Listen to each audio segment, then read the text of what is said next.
Hola amigos and welcome back to Let's Play Final Fantasy 3 on NES. This is your host, Toadsfraga, and more post-commentary. So remember that little, what looked like a cave entrance that we couldn't get into in the underwater passage? You know, it didn't have part of that underwater wall. Well, after we got out of this battle.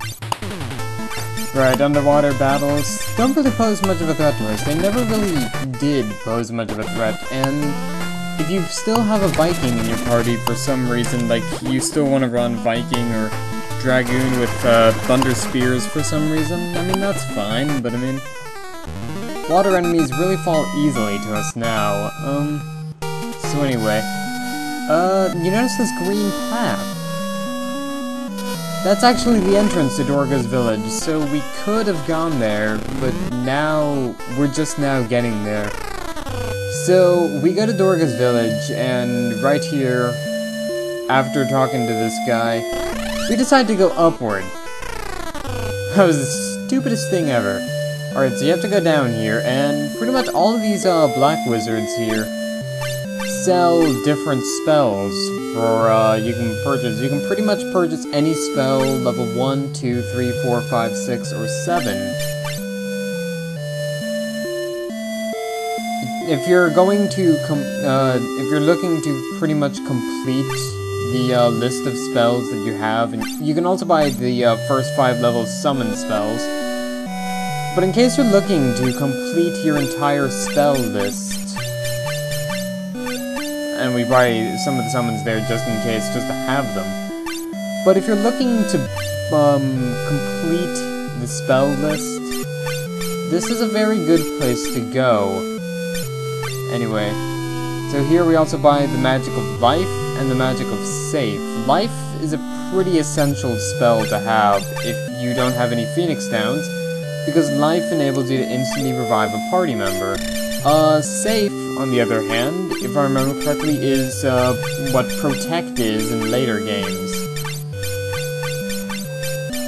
Safe pretty much adds defense to party members, and I think also might help prevent status problems like poison and paralysis and such. And why did I just say poison like that?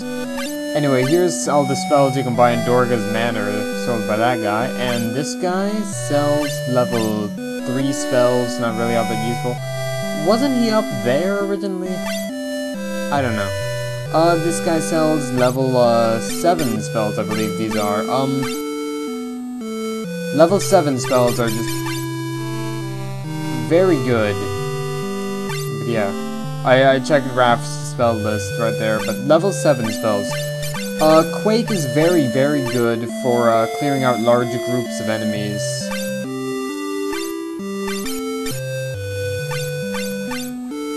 And we buy all the black magic we need for, Raph, and I forgot, did we buy? No, we should have bought white magic.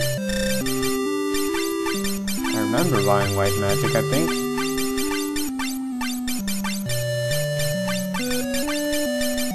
But yeah, we check Dawn, or we don't check Dawn, we exit there, so I assume that we just bought white magic that will be good for us. But anyway, we go back, and pretty much what we've got to do here is get the Invincible again, because the Ancient Labyrinth can only be accessed with the Invincible, if you remember correctly from the video in which we got the Shaman Jump class and we beat Titan. Right, and also, as you may or may not remember from that video, the encounter rate around the Ancient Labyrinth is just incredibly high in the air. I mean, just really though. I really do wish we could speed this up, but this isn't part of the video that I cut out, because I know you have to have some kind of filler, and you want to keep in enough to talk about, and without keeping in enough so that it's incredibly boring. I'm sorry if this post-commentary is boring. You can blame the fact that my mic wasn't recognized throughout this part, and the next part, and the next part, and the next part, so on and so forth. Also, I regret not being able to complete the dungeon that we're going into here. But anyway, random encounter number 1. And then suddenly, another random encounter. Another. Another. And another. Perfect. I mean, that's really what I mean by the encounter rate being so gosh darn high in the air. Right, so at this point, you'll probably want to heal up the entire party. Because this is part of a pretty much 3 or 4 dungeon gauntlet. Depending on whether you actually take on the optional area Eureka, the Forbidden Land. We do buy a black robe here. And, pretty much this first run of the Ancient's Labyrinth is simply just to get all the items we could get in Eureka. And also getting various other items as well. That being said, we do want to bring in,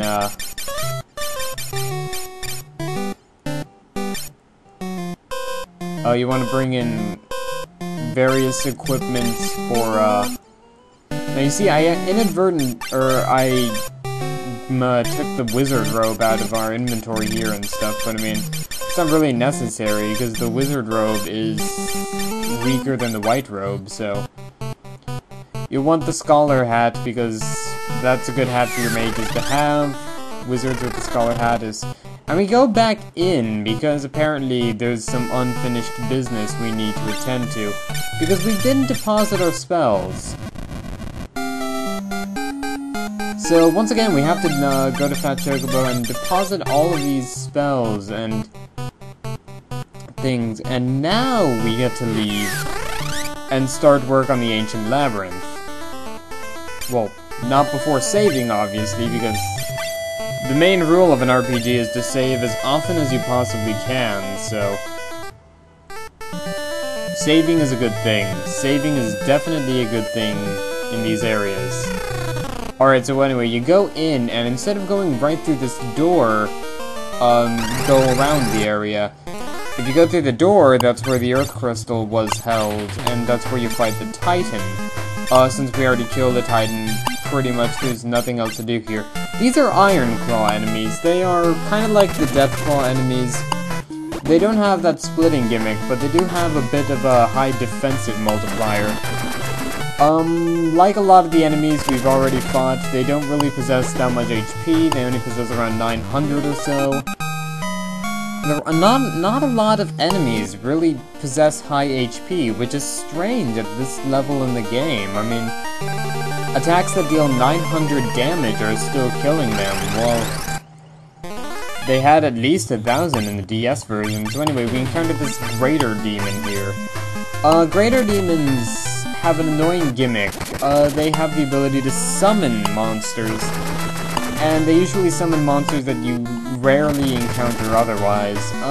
Luckily we killed this one before it has a chance to start summoning monsters, but there's another one that we're gonna be fighting here, kinda soon. I think within this minute, we fight another Greater Demon from a back attack, which enables it to summon monsters. Anyway, group of Iron Claws here.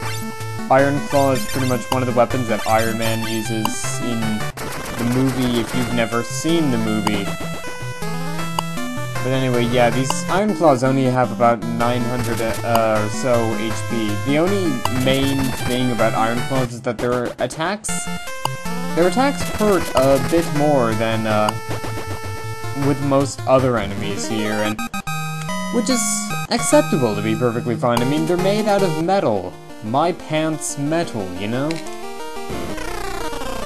So anyway, here's where the Ancient Labyrinth actually starts getting a bit like a maze.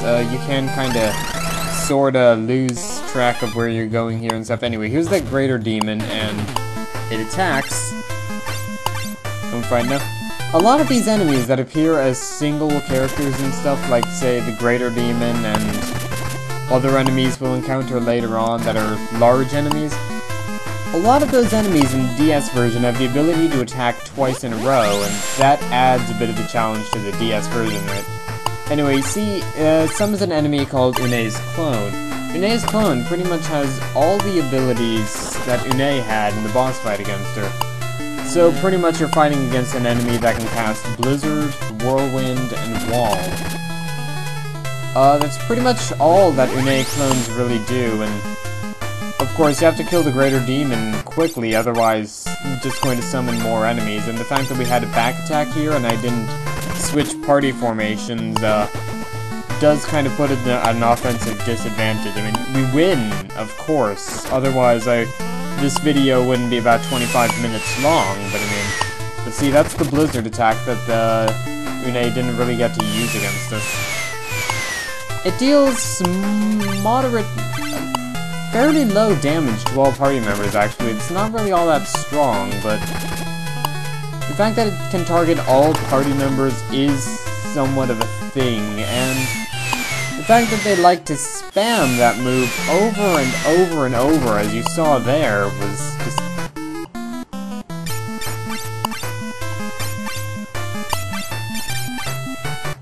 But yeah, Cure 4 is pretty much going to save the day for us there in terms of being able to heal, and Whirlwind, which reduces Leo to low HP, like near death, means that you're going to be reduced to a single digit. That's pretty bad. If they use Whirlwind twice, it doesn't kill you, but instead will reduce you to exactly 1 point of health. That's something I learned from a attack in Final Fantasy IV called Maelstrom, which reduces, which is pretty much like Whirlwind / Tornado, but it can hit every party member simultaneously. It does have a fairly low accuracy, and we won't see it in this game, obviously, because it was introduced in the next one, but... So you do have to be careful about that Whirlwind attack. So anyway, Crystal Shield and a Lilith's Kiss. Lilith's Kiss has the... that's hard to say. It's a weapon that or item that pretty much casts Drain. It's a single-use combat item. Casts Drain. Fairly straightforward there. I mean, not really all that much to say about it. Other than use it once and it'll drain health. I'm pretty sure it's replaced by Vampire Fang in later games. And anyway, here's a Thanatos, a headless horsewoman of sorts. Even the head doesn't have a horse. It's like somebody attached... Wait, who was the guy from the Addams Family that was like the hairy guy and stuff? Was it or Thing? I forgot. I can't remember now. Damn it. But either way, it looks like somebody just attached a mop where the horse's head is supposed to be, and... Of course, we go for this treasure chest and stuff, and we immediately regret it, because now we have to go all the way back up there to get a treasure chest, and we get attacked by a Thanatos from behind. Honestly, though, even though these are large enemies and such, they still really don't possess that much in terms of HP. They do, however, have Break 2, which is a very annoying gimmick, as you see right there with Leo. I use a soft on Leo right here, mainly because I forgot that I had the soft spell equipped to Dawn, and see, the enemies here aren't that hard, and of course, Raph has to go ahead and be a douchebag and prevent Leo from being able to heal. But at least Leo is the blue Ninja Turtle now. Thank goodness. Oh man, and I'm still gender confused about what Dawn is. I mean, I really want to say female character right now because of the cat ears. But I mean, is that really feasible? Or is that really something I can really say right now? And is it something that I can just really... I just like to say the word really a lot sometimes. Anyway, let's just assume it's a female character, and every time I've said him has been gender confusion. You know, kind of like Gyro from ZX, and there was... Well, Gyro looked like a girl, but I mean, like, come on, dude. Things are gonna change. Anyway, Bone Dragon. Bone Dragons are a solo encounter in DS version, and they attack twice in a row as usual. They're zombie enemies, which means you can damage them with healing spells. I'd rather not. I'd rather preserve healing spells for, party members who actually need the healing and just decide to wail on these bone dragons with fists and with swords and various other sharp and dangerous objects. Yeah, but bone dragon there dies easily. Bone dragons aren't really as tricky as dino zombies are. A dino zombie was tricky due to the fact that you just kinda had low HP during that area, and I mean, if they ambushed you, it was pretty much like, this is a difficult fight, but with bone dragons, and maybe it's because of our equipment as well, because, I mean, we've got high defense equipment, we've got high attack equipment, and I mean, really, it's not really posing much of a threat. Here we get crystal gloves. Crystal gloves are better than diamond gloves. If I remember correctly, diamond gloves, the only really advantage that the diamond glove has is that it reduces damage from electric attacks. With that being said, now, none of the bosses coming up here really spam electric attacks all that often. However, the enemies do. There's a certain type of enemy in, Eureka, which we have the key for and stuff, and there's a certain type of enemy there which just, like, casts lightning each turn and will occasionally use a physical attack, but... Right, so this Greater Demon's gonna summon another Renees Clone, and we get to attack from the front this time. Honestly though, that's really what Une looked like the entire time. That's weird. Elderly people are kind of creepy reptilian creatures that attack with blizzards and such. Oh well. It doesn't really matter anyway, because... to be fair... I don't know what I'm talking about. 5x hit, it's dead. There we go. But yeah, that's the thing about post-commentary. You really don't have that much to say that hasn't already been said by you and said better in your first run.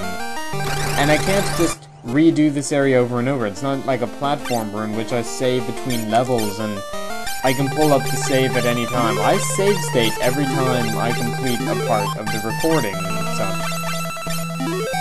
I save state inside dungeons just to back up my save. Well, I save outside the dungeon, and I save whenever I cut a video, in case I have any failed attempts. Now, for bosses, I will usually have... King Behemoths. King Behemoths are an annoying enemy to fight. They are, physical attacking enemies, yeah, but... King Behemoth also has an annoying gimmick. They will occasionally cast a spell called Meteo. Now, Meteo is a spell that you really don't want to get hit by. Meteo deals a large amount of damage to all party members, and it is in fact the ultimate black magic spell. In Final Fantasy IV, it was actually a major plot point as well. The strongest spell in existence that one of the characters casts, and it causes that character to die in the process because it's just such an incredibly powerful spell. In this, it's pretty much the same, except you can't... I don't know. It's easier to endure in this version, let me just say that. That being said, it's still not easy to endure, and we go that way, and that's where the room's exit lies, but unfortunately we have to go down in order to get all the equipment, because, you know, I love looting these places. Then again, you know what I really hate? I don't know about you, but I really fucking hate making progress. And that's why I loot everything. However, there's an advantage to going through the dungeon and doing a thorough search and looting all the treasure chests you can find. Mainly because that will help you in the long run. You will not only get experience from the metric crap ton of enemies you're about to kill, but you'll also get items, obviously. Anyway, another bone dragon, a single one. Don't know why I chose to keep this in, but I don't know, possibly something was amusing about it. Maybe it's due to the fact that we pretty much kill it in one round. I mean, like I said, and not a lot of the enemies in this dungeon are particularly tough. If anything, the enemies here are almost frighteningly easy. And another bone dragon, of course. 2 bone dragons this time, and the only thing about these enemies is we don't get any preemptive strikes against them. We don't really get to hit first. So the enemies, we're not really over-leveled for these enemies. We are exactly at the level we should be by now for fighting these enemies. They're just low stamina enemies.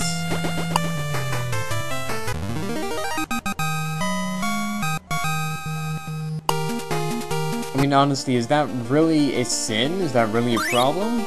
It kind of is. So anyway, the item we just got was a great axe. You can equip it to any Viking you may have, or for some odd reason, if you still have the fighter job class by this, yeah, you can use it. We also got the break sword and the ultimate rod. The ultimate rod can only be equipped to black magic casting classes, and I think summoners can use them as well. Break sword, on the other hand, we try to equip it to Raph, since I don't really want to get rid of our defenders, but we can't. So, I'm debating here right now, is it worth the attack benefit? And I'm saying it kind of is. I mean, sure, we have 74 defense compared to 71 without the defender, but I mean, 71 is still pretty good, and a break sword possesses higher attack power and will occasionally petrify enemies. Not at the rate of the ultimate rod, which is pretty much like you'll be one-hit killing enemies that aren't like super resistant to petrification. I mean, the ultimate rod is pretty much like the ultimate melee attack that any black magic class can have. I mean, everything it touches dies. It's fun. It's amazing. Anyway, this bone dragon falls, and you get the little victory jingle. Da da da da da da da da. Anyway, and we come up here, and we have to take a right turn now. We encounter one more dino zombie bone dragon thing, obviously, but once again, it falls pretty easily, and we encounter more. We encounter a lot before this part's over, really. To be honest, though, I mean, I just kind of like the way they look. I think that's why I kept them in this video. It's not because, oh, hey, there's this exciting enemy that we just absolutely have to find. It's just like, no. It's pretty darn cool looking, I think. A gigantic sea serpent made out of bones. I mean, honestly, I want to see more of things like that. But anyway, here's our lasting random encounter for this part. And these bone dragons, one attacks Raph, one misses. And pretty much the party goes all psycho beefcake on these dragons as usual. Killing them off one by one. I mean, 696 damage. So Mikey's somewhat in low HP, so Mikey's a little bit in danger right now. No, he isn't. Cure 3. Man, this post-commentary thing, I don't like it, and I have to do it for all these multiple parts. Anyway, this dragon gets killed in this turn. 3, 2, 1, half of 1, a quarter of 1, an eighth of 1. There we go, it's dead. We can pretty much end off the video here. For some odd reason I decided to cut this dungeon into 2 parts, even though it's not really that long, so pretty much I'm signing out right now. Okay, thanks, bye.